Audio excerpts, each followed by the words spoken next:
ආයිබෝවන් කියලා පිළිගන්නවා ඔයගොල්ලන් හැමෝම. අද මම ඔයගොල්ලන්ට අරන් ආවේ ඔයගොල්ලන් ගොඩාක් දෙනෙක් මගෙන් ඉල්ලලා තිබුණා. මගේ කලින් වීඩියෝ එකක තිබුණා කොහිල ඇඹුල. ඉතින් මේක ඇත්තටම හරිම රසයි. පොළොස් ඇඹුල වගේමයි. ඒ වගේම අපිට දවස් දෙකක් තියාගෙනත් කෑමට ගන්න පුළුවන්. ඉතින් මම අද ඔයගොල්ලන්ට කියන්නම් මේක හදන්නේ කොහොමද කියලා. මම සාමාන්‍ය ප්‍රමාණයේ කොහිලල දෙකකින් තමයි අද හදන්න ගන්නෙ. ඉතින් කොහිලල ගන්නකොට ඔයගොල්ලන්ට පුළුවන් අර අපි කොහිල සලාද් එක හදන්න සම්බෝලේ හදන්න ගන්න ලපටි කොහිලල නැතුව ටිකක් මෝරපු කොහිලල ගන්න.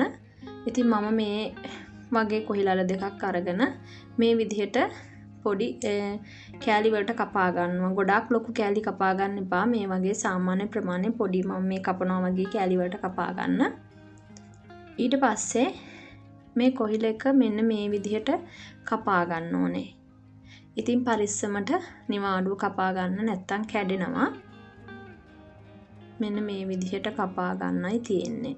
ඉතින් අර කපාගත්ත සියලුම කෑලි ටික මේ විදිහට කපා ගන්න ඕනේ. එතකොට හොඳට මැදට ලුණු ඇඹුල් අල්ලලා හරිම රසට මේ කොහිල ඇඹුල එනවා. මොකද මටත් මේක කියලා දුන්නේ මිට අවුරුදු කීපයකට කලින් Facebook group එකක කෑම හදන group එකක හිටපු අක්කා කෙනෙක්. ඉතින් මමත් ඉස්සර ඇත්තටම කොහිල කන්න ආස නැති කෙනෙක්. දැන් නම් මම කොහිල කන්න ගොඩාක් ආසයි මේ විදිහට හදලා. හරිම රසයි මේ විදිහ. ඉතින් මේ විදිහට කෑලි සියල්ලම කපා ගත්තා. මම මේ තියෙන්නේ කපාගත්ත කෑලි ටික. මේක කපා ගන්න කලින් කොහිලලිය සුද්ධ කරලා හොදලා ගන්න. ඊට පස්සේ කෑලි කපලා ආය හොදන්න අවශ්‍ය නැහැ. ඊට පස්සේ තෙල් ටිකක් ලිපේ දාලා ඒකට අබ ටිකක් එකතු කරගන්නවා. ඒක ටිකක් රත් වෙනකොට මම ඒ අතර ඉඟුරු සුදු ලුණු ටිකක් තලා ගත්තා. ඉතින් ඒ ටිකත් මේ තෙල් එකට එකතු කරගන්නවා. ඊට පස්සේ තෙලෙන් ඉඟුරු සුදු ලුණු ටිකත් මේ විදිහට බැද ගන්න තියෙන්නේ.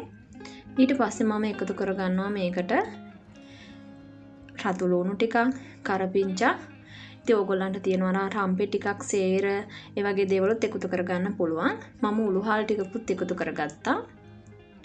ඊට පස්සේ ඒ ටිකත් තෙලෙන් මේ විදිහට බැද ගන්න තියෙන්නේ. ඕගොල්ලන්ට පුළුවන් අමු මිරිස් කපලා එකතු කරන්නත්. ඉතින් මම අමු මිරිස් වෙනුවට මේ මිරිස් වර්ග එකතු කරනවා. මේක ටිකක් සැර වැඩි නිසා මම කරල් දෙකක් විතර පොඩ්ඩක් ඉරක් ඇඳලා පොඩි කපලා මේ විදිහට එකතු කරගන්නවා. ඊට පස්සේ මම මේකට එකතු කරනවා මිරිස් කුඩු ටිකක්, කහ, තුන පහ. ඉතින් ඒ දේවල් ඕගොල්ලන්ගේ රස අනුව ඕගොල්ලන්ට එකතු කරගන්න පුළුවන්. මිරිස් එහෙම සැරට කන්න කැමති නම් ටිකක් වැඩිපුර එකතු කරගන්න පුළුවන්. ඉතින් මේ ටිකත් එකතු කරලා බැද ගන්න ඕනේ තෙලෙන්. එතකොට තමයි කොහිල එකේ ලස්සනට පාට ගන්න පුළුවන්. ඒ නිසා මිරිස් එකත් එකතු කරලා මේ විදිහට බැද ගන්න ඕනේ. ඉතින් මේ වගේ මිරිස් එක පාට වුණාට පස්සේ මම අර කපාගත්ත කොහිල කෑලි ටික තියාගෙන යනවා. ඉතින් මේ කොහිල කෑලි මෙහෙම තියලා මම එක ළඟ තියාගෙන යන්නේ. මොකද මේක උඩ යට පෙරලන්න අවශ්‍ය නැහැ. මොකද වැහෙන්නම කිරි එකතු කරන නිසා හැමම දෙන්න පුළුවන්. ඒ නිසා මේ විදිහට ළඟ එකතු කළාට කමක් නැහැ. ඊට පස්සේ මම ගොරකා, එනසාල්, කුරුඳු පුතු ඒ දේවල් ටිකත් එකතු කරගත්තා. ඊට පස්සේ රස අනුව ලුණු ටිකක් උඩින් දාගත්තා. ඊට පස්සේ මම කිරි එක හදාගෙන තියෙනවා. මම කිරි, මිටි කිරි, දිය කිරි දෙකම එකට එකතු කරලා 3 පාරක් මිරිකලා අරගත්තු කිරි ටික ඒක මම උඩින් මේ විදිහට එකතු කරා. එකතු කරලා ලිප වැඩි කරලා කිරි එක හොඳට පැහැෙනකම් මේ විදිහට උයාගෙන ඊට පස්සේ මම ලිප අඩු කරලා පියනකින් වහලා නිවාඩු උයා ගන්නවා.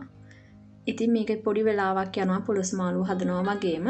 මේ තියෙන්නේ මම හදාගත්ත කොහිල එක. ඉතින් මේ වගේ ඉස්ම තියෙන්නත් ගන්න පුළුවන්. මේ වගේ ඉස්ම තියන අරගෙන පොල් සම්බෝලයක් එක්ක උණුබත් හදාගත්තාම ඇත්තටම හරිම රසයි මෙනු එක. ඉතින් මම අද ටිකක් හොදි ටික හින්දෙනකම්ම උයා ගන්නවා. ඉතින් ඕගොල්ලන්ට මේ වගේ ප්‍රමාණය හොදි තියන්නත් ගන්න පුළුවන්. ඉතින් මේ විදියට හදලා වැඩට යන කෙනෙකුට නම් බත් මුලට තියාගෙන යන්නත් පුළුවන්. රෑ හදලා තිබ්බහම උදේට ගන්න නරක වෙන්නේ නැහැ. ඉතින් මම අද මේ වගේ හොදි ටික හින්දෙනකම්ම හදාගත්තා. ඇත්තටම කොහිල මේ විදිහට හදලා හරිම රසයි. කොහිල නොකන ඕනෙම කෙනෙකුට මේ විදිහට හදලා දුන්නොත් කනවා. ඉතින් හදලා බලන්න ඕගොල්ලොනොත් පොඩි අයත් කැමති වෙයි මිරිස් අඩුවෙන් හදලා දුන්නොත් පොඩි අයත් ගොඩක් කැමති වෙයි. ඉතින් එහෙනම් ආයෙමත් දවසක ඕගොල්ලන්ට ඉක්මනින්ම තවත් අලුත් රෙසිපි එකක් අරන් එන්න. හැමෝටම ප්‍රාර්ථනා කරනවා සුබ දවසක් කියලා.